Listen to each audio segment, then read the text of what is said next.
Hello everyone, welcome back to my new vlog. Guys, हम लोग जाते हैं, रास्ते में जा रहे थे, रास्ते में जाते हैं टोपी गिर गया अचानक, बहुत दूर में गिरा है। देख सकते हैं कहाँ गिरा है टोपी, कहाँ पे देखिए, यहाँ पे टोपी गिर गया हम लोग का, साइड में आके गिर गया है। काफ़ी भीड़ है यहाँ पे, गाड़ी उड़ी आते रहता है और मौसम कहीं बारिश हो रही है, कहीं बारिश नहीं हो रही है। रास्ते में हम लोग देखे कहीं बारिश थी, कहीं बारिश नहीं हो रही है। अरे यार, ये भी गिर गया, ये मेरा, इसको भूल के चले जा रहे थे। चले सड़क पार कर लिया, आगे गाड़ी भी आ रही है।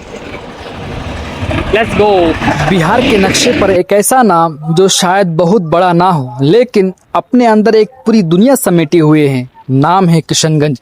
एक ऐसी सरजमी जहां सुबह की शुरुआत सादगी से होती है, बाजारों में रौनक दिखाई देती है, खेतों में मेहनत दिखाई देती है और लोगों के दिलों में अपनापन।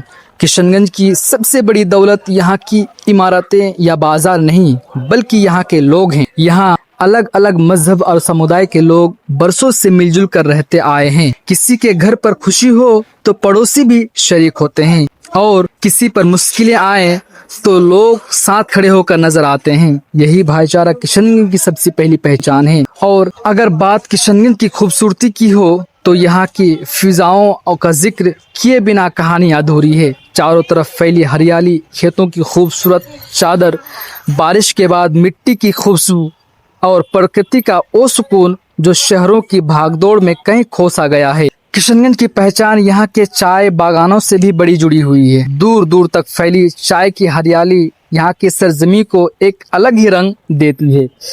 इस बागानों में सिर्फ चाय ही नहीं उगते, यहाँ मेहनत, उम्मीद और हजारों लोगों की रोजी रोटी से भी जुड़ी हुई है। किशनगंज की एक और खास बात है इसकी सरहदी इलाका। पश्चिम बंगाल और नेपाल के करीब होने की वजह से यहाँ की जिंदगी में अलग अलग संस्कृतियों और तहजीबों की झलक सिर्फ साफ दिखाई देती है। और फिर यहाँ का खान पान, जिसकी खुशबू बाजार से गुजरते हुए आपको अपनी तरफ खींची लेती है। छोटी छोटी दुकानों की चहल पहल और चाय की प्याली पर होने वाली बातें और बाजारों की रौनक, यहाँ तो यही तो होए किसी शहर की असली जिंदगी।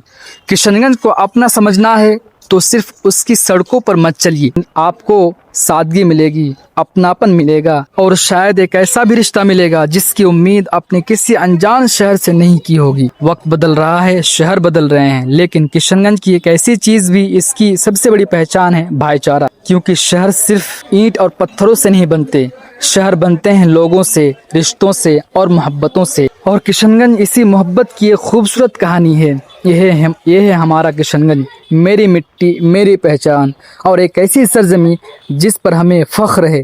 किशनगंज यहाँ दिल मिलते हैं, रिश्ते बनते हैं और भाईचारा आज भी जिंदा है।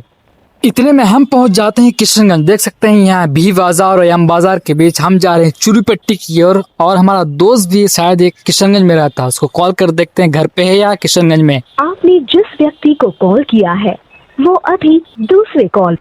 हाँ बोल भाई। भगवान ना करे ऐसा कुछ हो, लेकिन जब तू मर जाएगा ना, वो तेरे जो 4 कंधे रहेंगे ना, उसमें से एक कंधा मैं उठाऊंगा, ना कि तेरी गर्लफ्रेंड। और जब तुझे स्मशान में ले जाया जाएगा ना, यही नहीं, अभी और सुनिए, तब मैं तेरे साथ आऊंगा, ना कि तेरी गर्लफ्रेंड। और वहाँ स्मशान में तेरे को जब वो नहला धोला के जो वो रस्म करेंगे ना, जो अंतिम तेरी इच्छा होगी। कौन है ये लोग, कहाँ से आते हैं? वो रस्म में मैं शामिल होऊंगा, ना कि तेरी वो गर्लफ्रेंड।